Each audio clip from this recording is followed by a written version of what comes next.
Saludos y bienvenidos al primer episodio de CrimePod Puerto Rico. CrimePod Puerto Rico reseña las historias de crimen que impactaron al pueblo de Puerto Rico. Muchas de estas historias han sido olvidadas o son simplemente desconocidas por las nuevas generaciones. Espero que este proyecto sea de su agrado.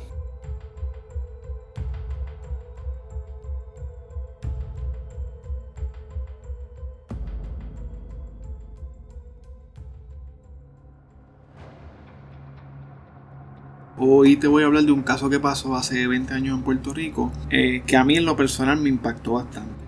El crimen es algo que se ha manifestado a través de la historia humana de diferentes maneras. Muchas veces estamos tan acostumbrados a escuchar, leer o a ver noticias de muertes violentas y un sinnúmero de actos criminales, especialmente en los tiempos en los que estamos viendo con las redes sociales, Facebook, WhatsApp, YouTube, etc. Hoy en día ver un muerto, un asesinato es algo normal y a veces llegamos a estar insensibilizados por tanto contenido violento al que nos exponemos a diario. Volviendo un poco al contexto del caso que te voy a hablar hoy, esto ocurrió, como te mencioné, hace unos 20 años atrás, en el año 2000. En aquel momento, si nos vamos hacia atrás a pensar en aquel momento, en el año 2000, pues no había redes sociales y aunque había internet, la mayoría de las noticias que uno consumía pues llegaban a través de los periódicos impresos y las noticias que daban por la tarde o por la noche en la televisión. Obviamente, cuando se trata de un caso de múltiples asesinatos, una masacre como le llaman aquí, pues es mucho más impactante. Especialmente este caso porque involucra la muerte de niños inocentes y violencia de género, ¿no? La muerte de la pareja de la persona. El caso de hoy cuenta el terrible acto del monstruo de Utuado. Utuado, para que tengan un poquito de contexto, es un pueblo del campo en el centro de la isla de Puerto Rico que es muy tranquilo y que queda muy alejado de lo que es el ambiente de la ciudad. Tiene una gran extensión territorial, pero tiene una densidad poblacional relativamente baja cuando la comparamos con pueblos metropolitanos. Quiero comenzar el episodio de hoy poniendo un audio de un reportaje hecho por Ocurrió Así para darle contexto al tema del que te voy a hablar hoy.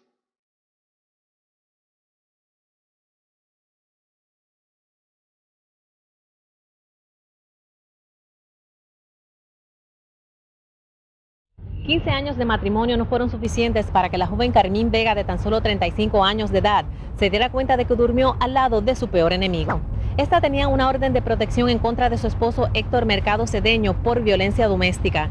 Sin embargo, este no estuvo conforme y la pasada semana penetró en su hogar, logrando asesinarla. Y no conforme, también acabó con las vidas de sus 4 pequeños hijos, fruto de su matrimonio, quienes solo contaban con las edades de 11 meses hasta 10 años. Agentes federales y estatales comenzaron una búsqueda incesante de Mercado Cedeño, quien se convirtió en el prófugo más buscado en todo Puerto Rico desde el pasado jueves 29 de junio. Descrito por muchos como un hombre maquiavélico, Mercado Cedeño planificó muy bien el crimen, dejando su camioneta en el aeropuerto Luis Muñoz Marín de Isla Verde, donde le pagó un taxista $100 para que lo trasladara hasta el pueblo de Utuado. Allí caminó hasta llegar al hogar de Carmín, donde cometió la terrible masacre. Sin embargo, atormentado por su conciencia, comenzó a hacer gestiones para entregarse voluntariamente, dejando a todos a la expectativa. Que tú no te has privado de la vida, si querías estar junto a Ok, déjame explicártelo. Si tú matas a este caballero, tú tienes perdón y salvación. ¿Sabes por qué, verdad? te arrepientes. Ajá. Pero si tú te matas, ¿tienes tiempo de arrepentirte? No tienes, ¿verdad? Gracias a varias llamadas telefónicas confidenciales, la policía dio con su paradero a eso de las 9:30 de la mañana, a solo media milla del barrio Viví de Utuado, donde cometió la masacre. A este se le sometieron 5 cargos de asesinato y 1 por portación de arma, además de una fianza de 5.1 millones que no pudo prestar. Al salir, varios ciudadanos indignados no pudieron contener su emoción. ¡Asesino! ¡Asesino! ¿Cómo mataste a tus hijos? ¡Asesino! Finalmente, este fue llevado a la cárcel Las Cucharas de Ponce, donde se encuentra completamente aislado de la población penal, para evitar que estos tomen la justicia en sus manos. Desde el cuartel general de la policía en Atorrey, Puerto Rico, Evelyn Torres Irizarry, Ocurrió Así.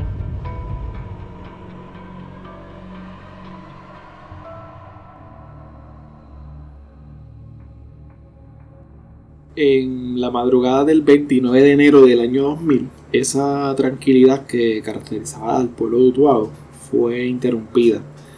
Héctor Mercado Cedeño, después conocido como el monstruo de Utuado, de 50 años de edad, tomó la fatal decisión de matar a puñaladas a su esposa, Carmen Maldonado Santana, de 35 años de edad, junto a sus 4 hijos.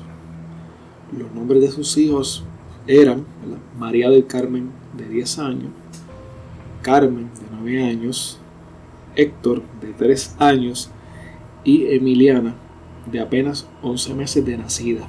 Lo más cruel de este asunto es que en varios reportajes se dice que él degolló y hasta decapitó a sus hijos. Esta información, obviamente yo no tuve acceso directo al reportaje forense o a lo que se planteó en el juicio, pero Orlando Sentinel y el periódico o lo que es la prensa asociada de AP, Associated Press, reportaron de diferentes formas.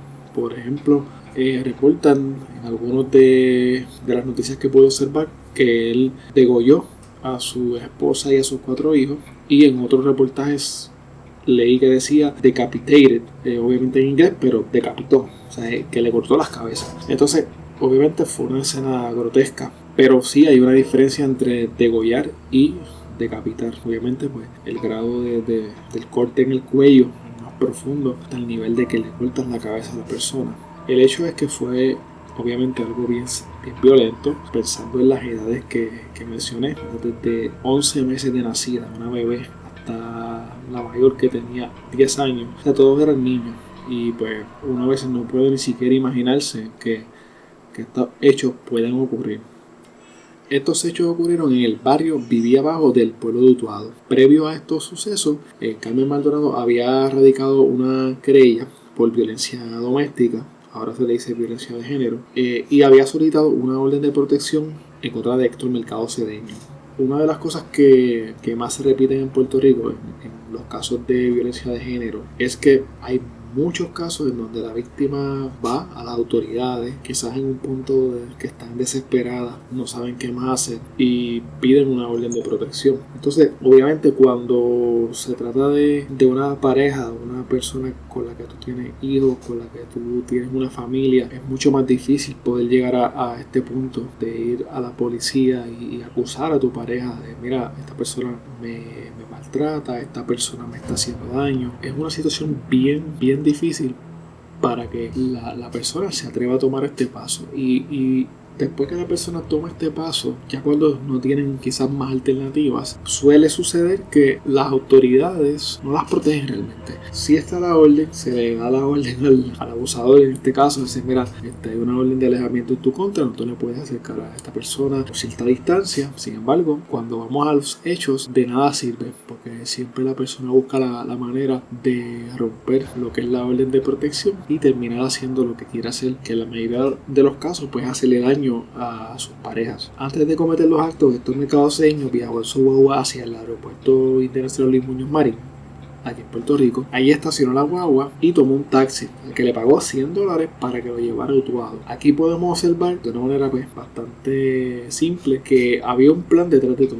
El hombre agarra un taxi que lo lleva desde Utuado hasta San Juan, hablando de que es un trayecto, digamos, de 2 horas fácilmente, quizás más, para tomar un taxi, pagarle $100 para que el taxi lo devuelva. Estamos hablando de que esta persona tampoco es una persona adinerada. $100 son $100 para esta persona, ¿verdad? Son fuertes. Para que lo devolviera Utuado, para entonces cometer los actos y dar alguna percepción de que él no estaba en el país, de que se había fugado. Había algo detrás de esta acción. Y obviamente, pues, vemos que hay una premeditación antes del asesinato de su esposa y de sus 4 hijos. Obviamente, pues, el dejar el vehículo en el aeropuerto quizás pues lo que denota es que había una intención de despistar a la policía, quizás pues dando a entender que, mira, este hombre, el carro está aquí en el aeropuerto, se fue del país, y la policía pues se pierde, no sabe dónde está, no lo van a buscar cerca de su casa porque se fue del país. Por lo menos esta era la intención que tenía Héctor Mercado Cedeño cuando hizo esta gestión. Se dice que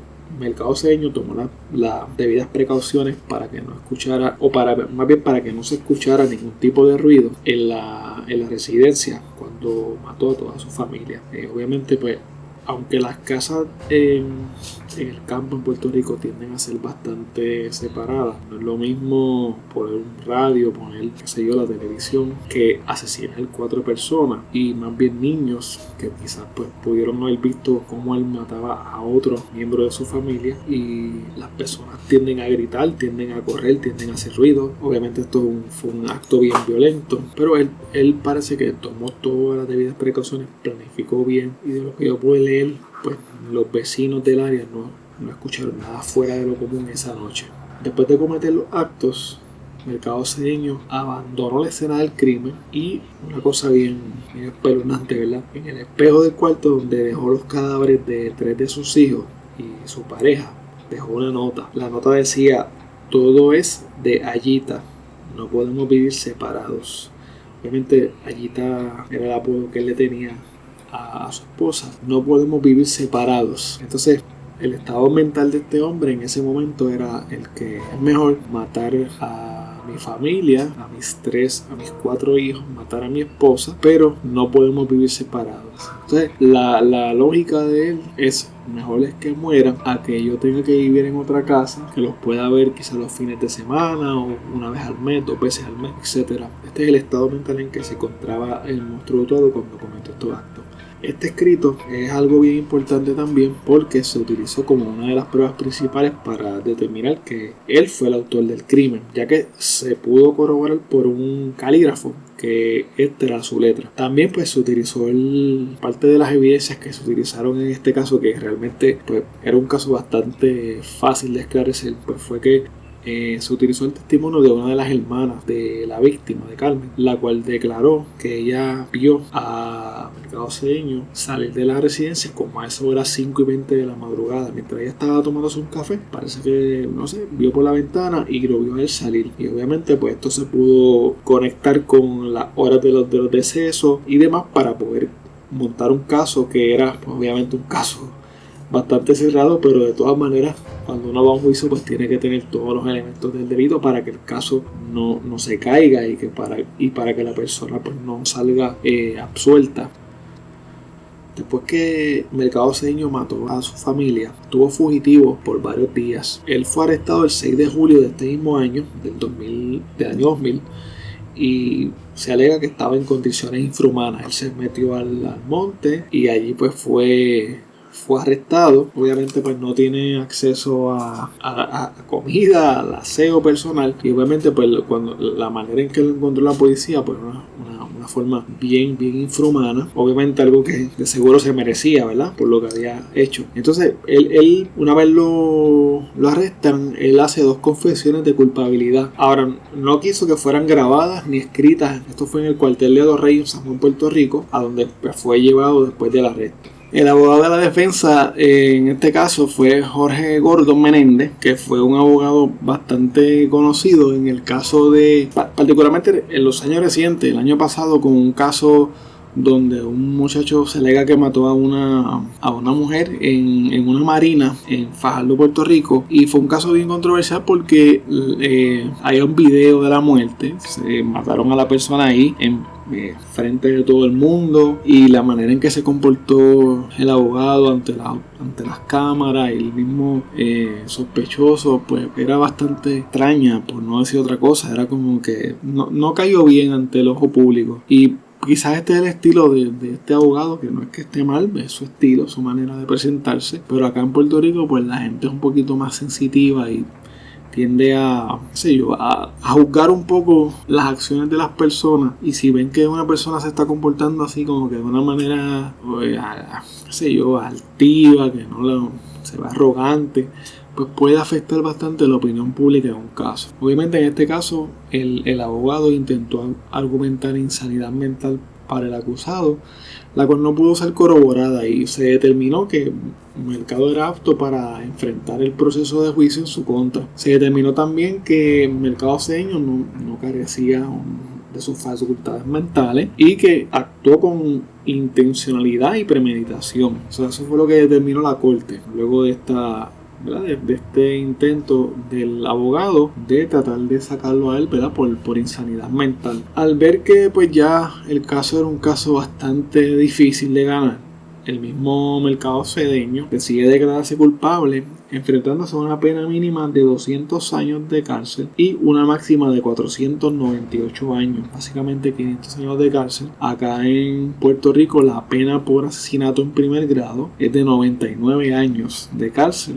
Obviamente estamos hablando de que son 5 asesinatos, pues 99 años por cada asesinato, y otras cosas que se le añaden a los casos, unos agravantes como se le conoce, ¿verdad? Usar armas ilegales, la premeditación es uno de los elementos, el tratar de esconder evidencia, etcétera, etcétera. Pues son cosas que suman a una pena en la corte. Y obviamente, además de no existen solamente agravantes, existen lo que son atenuantes, que son cosas que usan los abogados para tratar de bajar la pena en algún caso, ya sea por el historial de una persona, el historial del testimonio de otras personas, de que mira, esta persona pues cometió este acto, pero que quizás en ese momento pues se encontraba en un estado mental, pero él pues nunca ha sido una persona violenta, y son cosas que se utilizan en la corte para tratar de defender a un acusado. Pero en el caso de Mercado Cedeño, el problema que él tenía era que pues no es la primera vez que él había sido acusado por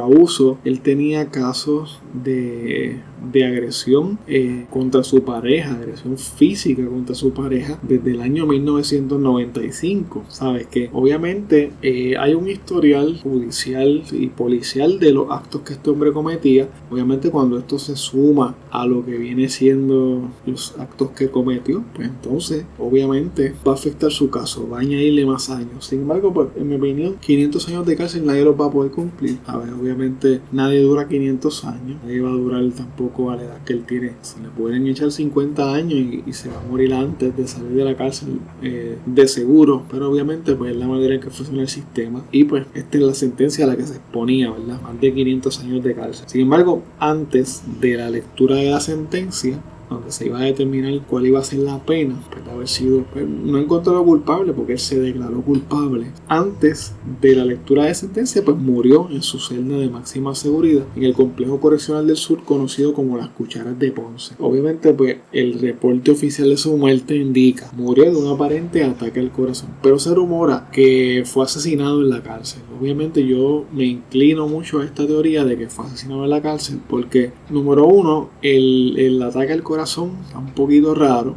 Puede suceder, le puede pasar a cualquiera, pero es mucha coincidencia que esto haya sucedido, y obviamente en ese momento en particular, en los años 90 y al final en el año 2000, todavía aquí en las cárceles de Puerto Rico había unos códigos y unas gangas que todavía existen, pero no al nivel que estaban en ese momento, y tenían como unas reglas en la cárcel de comportamiento y de básicamente era como una cultura, era prácticamente como unas normas que ellos tenían internas.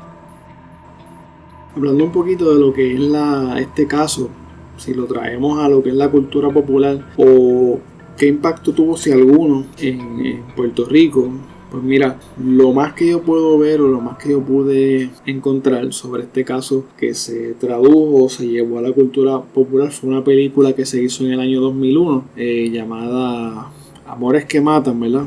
Y es básicamente un refrán que se usa aquí en Puerto Rico: son amores que matan, personas que te aman pero realmente no te aman, te terminan matando, te terminan haciendo daño. Y esto es una película que se hizo por unos directores, un director que se llama Vicente Castro, que para la época de los 90, principios de los años 2000, pues hacía muchas películas para la televisión mayormente, y contaba la historia de una manera ficticia, ¿no? Con unos elementos adaptados a lo que fue la realidad del caso, y pues se presentó el caso a todo el mundo en Puerto Rico. Esto es algo que no ocurre muy frecuentemente. Las únicas veces que ellos han hecho películas así en Puerto Rico, pues ha sido, creo que 2 o 3 casos. Son casos bien fuertes. El caso de Toño Bicicleta, el caso de Ana Cacho, el caso del Monstruo Hurtado, pues son casos que ellos han llevado a la televisión porque fueron casos de impacto en la isla, ¿verdad? Me gustaría también hablar un poquito de lo que es el estado mental. El estado mental de del monstruo Utuado y lo que lo llevó a cometer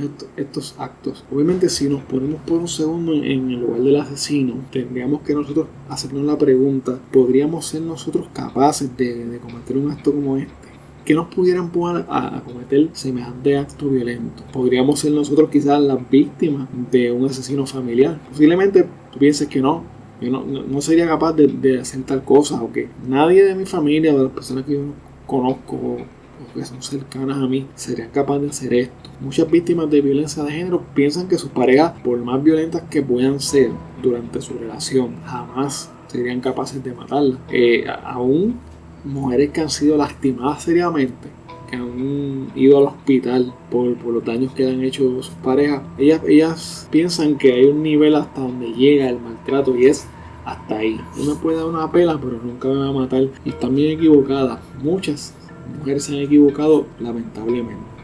Otra pregunta que tenemos que hacernos es: ¿qué puede estar pasando por la mente de un ser humano, de un esposo, de un padre, para llegar a matar a su esposa y a sus 4 hijos, y de una forma tan horrenda y salvaje como esta? El monstruo Utuado no tan solo cometió este horrible acto, sino que lo planificó, lo pensó y lo ejecutó. No es lo mismo que yo o tú, en un arranque de coraje o bajo el efecto de alguna sustancia, cometamos un acto o cometa un acto como esto de violencia, de ira momentánea, a un acto premeditado, como en este caso. El monstruo Utuado, al ver que no tenía más control sobre su expareja, que estaba ya al final, que ya le habían radicado la orden de protección, y ver que ya había perdido o estaba perdiendo el control que tenía sobre ella, el hecho de que no podía seguir abusando de ella, de su familia, posiblemente se vio derrotado, se vio desesperado, y hasta cierto punto su mentalidad machista quizás lo hizo sentirse humillado.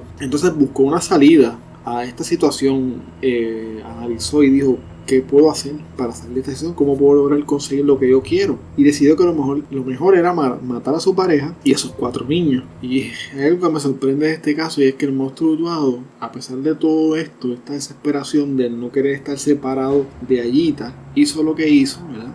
Pero no se quitó la vida. Jamás se quitó la vida y ni siquiera consideró nunca quitarse la vida. Entonces, en muchos de estos casos, particularmente en los Estados Unidos, el asesino mata a su familia y luego se quita la vida, ya sea por una desesperación económica, alguna situación que esté pasando a la persona. La persona lo que hace es que mata a toda su familia, planifica qué va a hacer primero, mata a toda su familia, se quita la vida. De esta manera, pues, no tienen que sufrir económicamente, no tienen que cambiar su estado social, etc. En este caso, él no quería estar lejos de su familia, por alguna razón los maltrataba, pero tampoco quería estar lejos de ellos y lejos de ella. No podía tolerar ese pensamiento. Y en una respuesta muy corta que le dio a la reportera de Ocurrió Así, que puse yo al principio del episodio, de por qué no se había quitado la vida si quería estar junto a su familia, pues él deja claro sus razones, que son basadas principalmente en convicciones religiosas, y te demuestra cuán torcidas pueden ser o pueden llegar a ser sus interpretaciones, ¿no? De la interpretación de su convicción religiosa, de que el suicidio es pecado, de que si yo me quito la vida me voy a ir para el infierno. Entonces, en la mente enferma del monstruo Utuado, el suicidio era algo que Dios no le podía perdonar, que su alma se iba a perder si él se suicidaba. Sin embargo, él puede hacer una separación mental y decir: si yo me mato, pues no tengo oportunidad, me voy para el infierno. Pero si yo mato a mi esposa, mato a mis hijos, luego me puedo arrepentir, Dios me puede perdonar y puedo ir para el cielo. Entonces, el matar y hasta degollar a unos niños y prácticamente un bebé de 11 meses, para él sí, eso tiene perdón. Eso sí tiene perdón. Y si me arrepiento, pues Dios me puede perdonar. Y esa es la lógica que él utilizó para cometer estos actos. La realidad del caso es que el monstruo Utuado usaba de excusa sus creencias religiosas para tratar de quizás rebajar su castigo penal o recibir perdón de su familia, o quizás de que alguien pudiese entenderle y decir: mira, es verdad, es que pues, no, qué bueno que no te suicidaste porque te ibas para el infierno. De alguna manera bien torcida en su mente, o retorcida, él interpretó que eso era algo lógico, ¿no? Y la manera bien cínica y arrogante que él le responde a la reportera denota ese odio, ese desprecio que él sentía digamos, hacia las otras personas, quizás hacia las mujeres. Por eso es que él maltrataba a su esposa. Y podemos ver también que demuestra su carácter antisocial y narcisista. A mí cuando yo escuché esa entrevista corta, esa pregunta que le hizo la reportera, cuando ella le hace la pregunta, él como que se ríe, como que hace como en Estados Unidos le llaman scoff. Como una risa burlona, como que es una risa cuando tú le dices a alguien, mira, tú no sabes nada, tú, chica, por favor. Es como tratar de minimizar a otra persona y decirle o sentirte que tú eres más que esa persona. La manera en que él le habló, pues le dijo como que, mira, qué pregunta más estúpida me estás haciendo prácticamente. Y le explicó las razones de él, que para él, la manera en que él prácticamente se reía mientras decía esto, hacía todo el sentido del mundo, y que realmente la persona que estaba loca, que estaba equivocada, era la reportera por hacerle la pregunta. En resumen, este caso fue una tragedia que conmocionó a todo Puerto Rico y que nunca se podrá o se debería olvidar. ¿Cómo podemos nosotros evitar que casos como estos vuelvan a ocurrir? ¿Qué medidas debe tomar el gobierno quizás para hacer cumplir las órdenes de alejamiento, las órdenes de protección de las mujeres que están siendo víctimas de violencia de género? ¿Podemos nosotros identificar si alguien en nuestro círculo familiar o de nuestros amigos es un psicópata, tiene tendencias antisociales o puede llegar a ser violento? ¿Será la persona que duerme contigo y que dice que te ama tu peor enemigo? Son algunas preguntas que tenemos que hacernos para poder tratar de entender este caso y tratar de evitar que en el futuro un caso como este pueda volver a repetirse.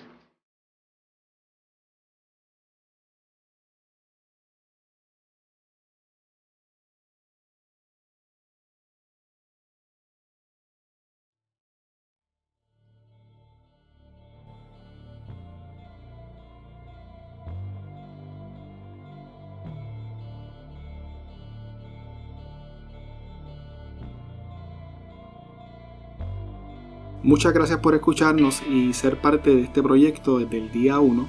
Espero que te haya gustado y que hayas aprendido algo nuevo. Puedes seguirnos en Facebook, Instagram y Twitter como CrimePodPR o enviarnos tu comentario a crimepodpr@outlook.com. Estaremos subiendo un episodio nuevo todas las semanas con temas similares a este. De nuevo, gracias por escucharnos y hasta el próximo episodio.